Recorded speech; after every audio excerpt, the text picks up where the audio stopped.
Enfant du baby-boom, Wim Wenders voit le jour dans l'Allemagne vaincue de l'immédiate après-guerre.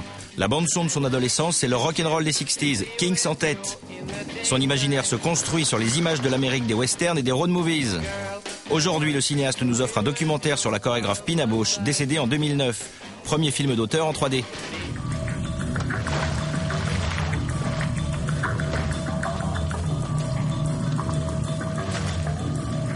Il n'y avait rien à faire avec la danse.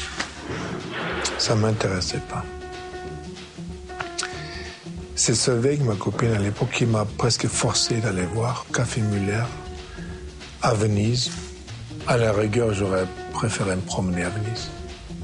Puis je suis allé et c'était le plus grand choc de ma vie. J'arrivais à pas comprendre comment cette femme, que je ne connaissais pas encore, Pina Bausch, a pu raconter en 40 minutes plus que toute l'histoire du cinéma m'avait raconté jusque-là. Dans mon enthousiasme, j'ai dit, un jour on doit faire quelque chose ensemble, Pina. Elle n'a rien dit. Conçu à l'origine comme un film à quatre mains entre la chorégraphe et le cinéaste, Wenders a dû attendre plus de 20 ans pour identifier le moyen cinématographique capable de transcender sa vision de la danse. J'avais des doutes que des caméras pouvaient être innocents. J'avais pas seulement des doutes, je savais. Je savais que mon métier n'avait pas ce qu'il fallait pour le faire.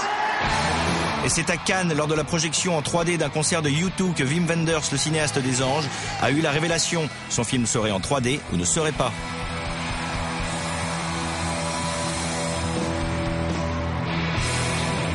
Tout d'un coup, j'avais l'impression qu'une grande porte s'ouvrait et ce travail dont on avait tellement rêvé, il serait peut-être possible.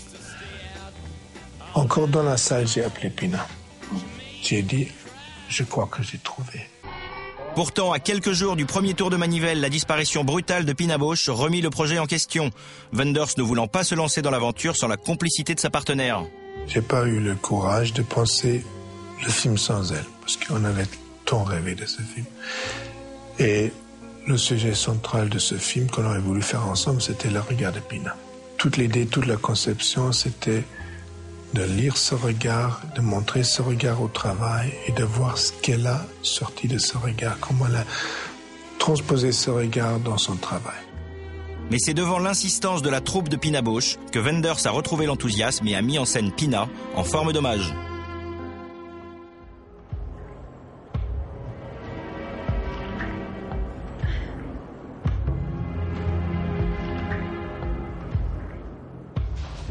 Après une projection à la dernière Berlinale en compagnie de la chancelière Merkel, Wim Wenders semble satisfait par ce nouveau procédé et il y a fort à parier qu'il réenfilera ses grosses lunettes 3D. Je peux pas m'imaginer de pas faire un film en 3D. Pour moi, ce serait complètement un drôle de chemin de retour, inimaginable en ce moment. Ready? Roll cameras and music!